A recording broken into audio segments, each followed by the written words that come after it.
Hey, welcome everyone. John Corcoran here. I am the host of the Smart Business Revolution podcast, and every week I get to talk to smart CEOs, founders, entrepreneurs of all kinds of interesting companies, ranging from Netflix, Activation Blizzard, LendingTree, OpenTable, Axe Software, and many more. I'm also the co-founder of Rise 25, where we help connect B2B business owners to their ideal prospects with Dr. Jeremy Weisz. Dr. Weisz, tell us about your show that you've been hosting for, 12 years now? Yeah, this will also be on inspiredinsider.com, where I've had some cool guests like you have, and Atari, P90X, RX Bar, and maybe just products and people and companies I admire. Constantly getting interesting new guests. You always get some great ones. So I'm excited to talk about this. In this episode, we're going to talk about 10 reasons that podcasts fail. We've both been doing podcasts for 11, 12 years now, seen a lot of good ones come and go, unfortunately. And so these are the most common reasons that we've identified for podcasts and podcasters to give up on actually doing that podcast. But first, before we get into that, this episode is brought to you by Rise 25, where we help B2B businesses to get clients, ROI, strategic partnerships, referrals using done-for-you podcasts and content marketing. And if you've ever been curious about starting a podcast, shoot us an email, support@rise25media.com, or visit our website, rise25media.com, and happy to help you out. All right, so Jeremy, let's hop into this. So we've identified at least 10 different reasons. There's many more, but we narrowed it down to 10. And let's start front and center with one of the most basic of all, which so many people, I think they don't even realize this until you really dig under the hood a little bit, but it's about not getting ROI, not getting return for your efforts, not getting some kind of results for all the hard work that you're putting in. We see it all the time. It's probably the number one reason that people stop doing it.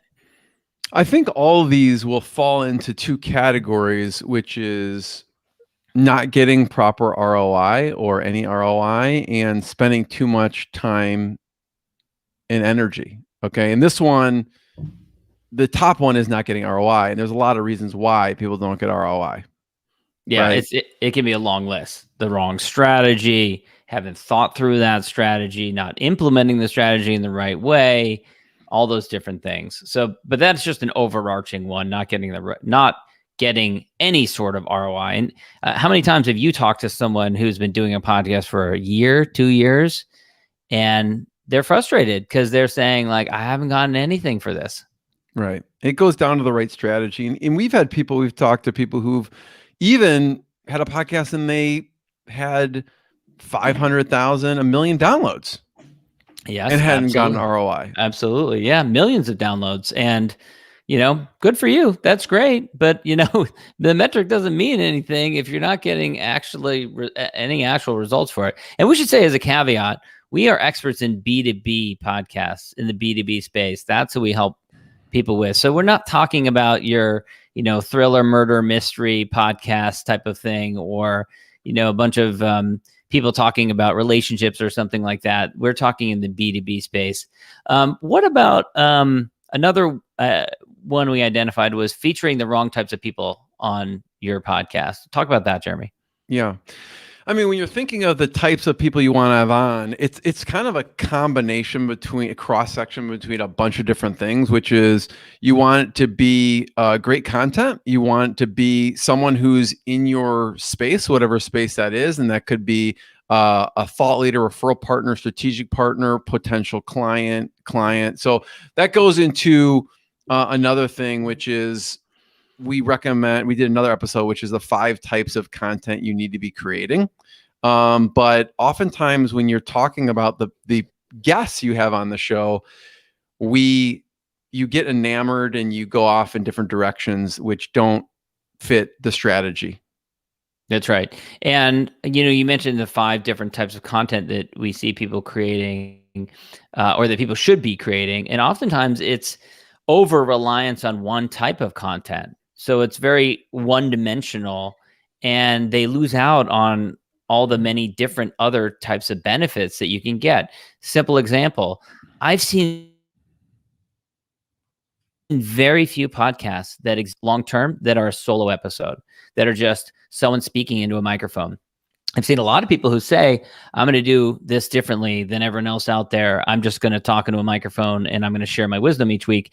And those types of podcasts tend to last a month, 3 months, and then eventually get bored with it because it's not interactive. It's not fun. It's not interesting.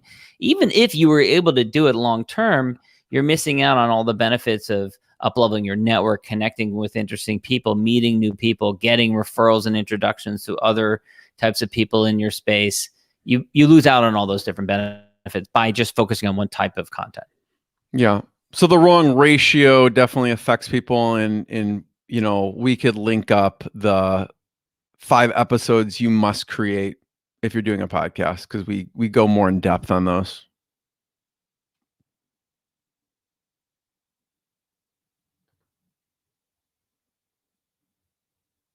John, I think you're frozen. But the next one is the time and energy that goes into the wrong things. And we've had people where you refreshed, yeah. You timed out for a second there.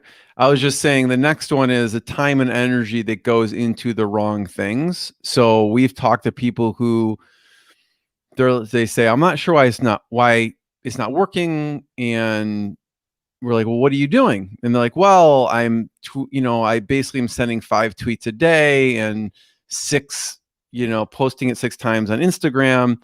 And when we look at their Twitter or Instagram following, it's like 50 people. So right. it's just focusing the time and energy on the wrong thing. Right. Right. Yeah. And maybe they in conjunction with that, they also haven't thought through the right types of people that they should be featuring, that they should be talking to. They haven't thought through how they're going to leverage those relationships either. What about sponsorship? We hear this so frequently. I just need to go out and get some good sponsors. Yeah.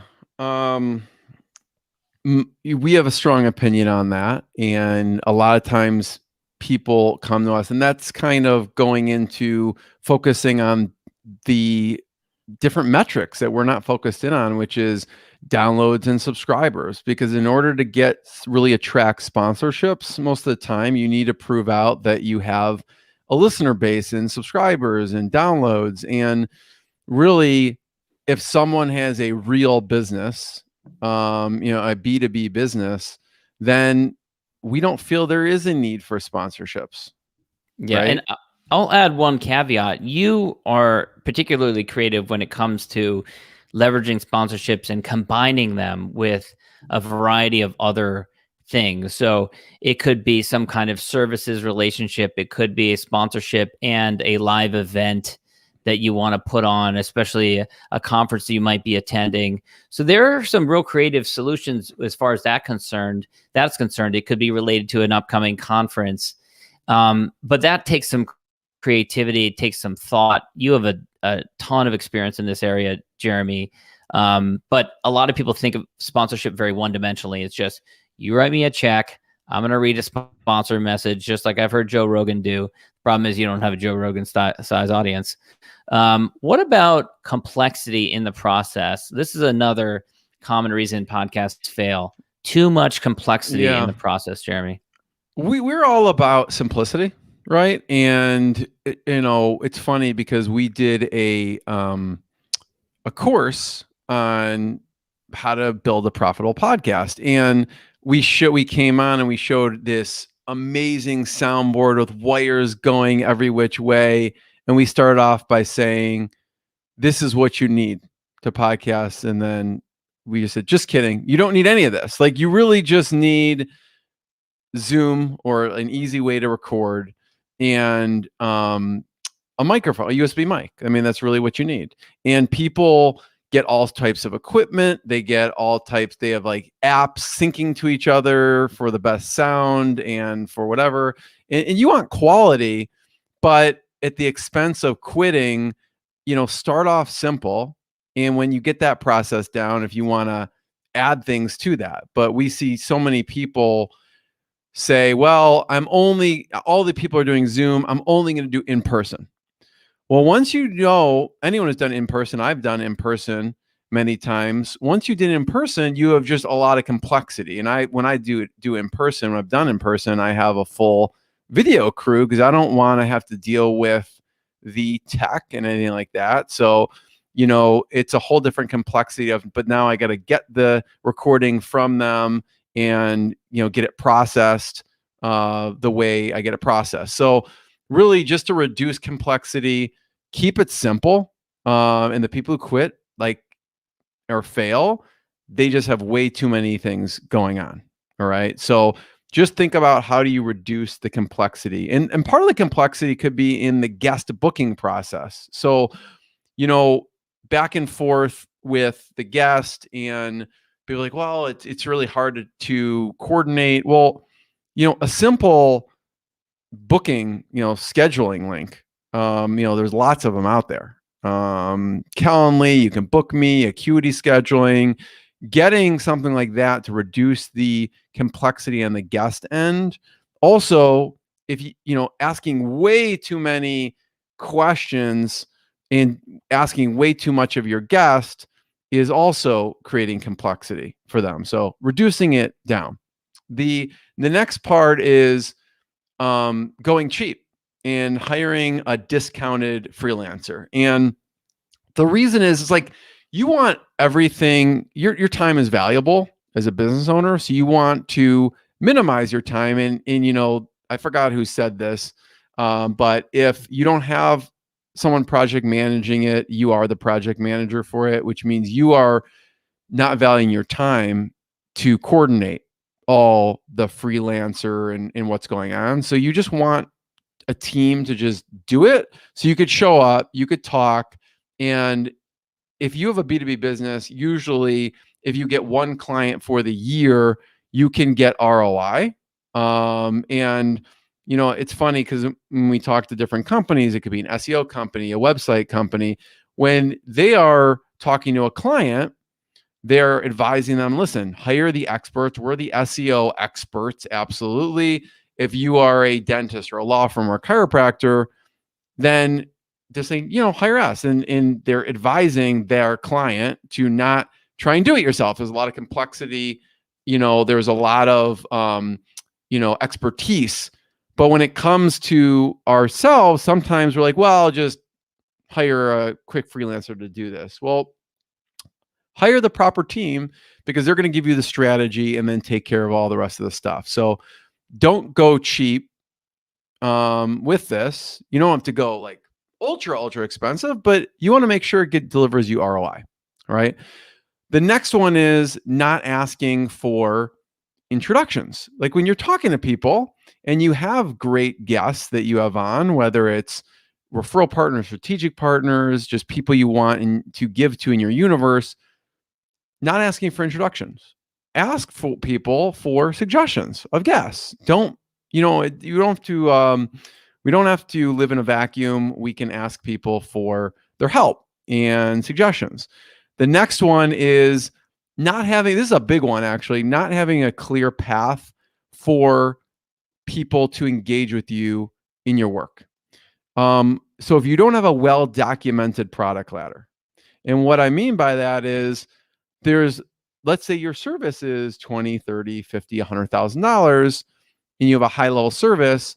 Well, how can people work with you? And as Jason Swank and Ian Garlic talk about making sure you have a foot in the door or a blueprint that people can experience your work and engage with you and pay you for your expertise, and they learn how you work together and get value from you at a smaller level and then build up to a larger project. So if you have a clear documented product ladder, it really makes it easy for people to work with you and get ROI, which leads back to why a lot of podcasts fail, because you're not getting ROI. And another one, John, that we've talked about is thinking all you need to do is create great content. What do you say to people when it comes to that?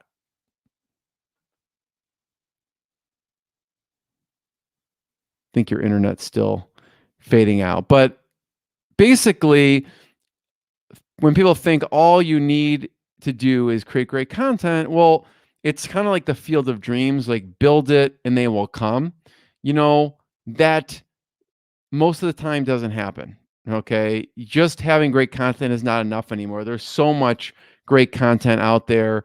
You look at, I don't know how many videos are produced per day on YouTube and on podcast channels. So it's just not enough, as far as that's what's going to make you stand out. Another one is focusing on the wrong metrics. And focusing on the wrong metrics, which kind of goes back to the strategy piece.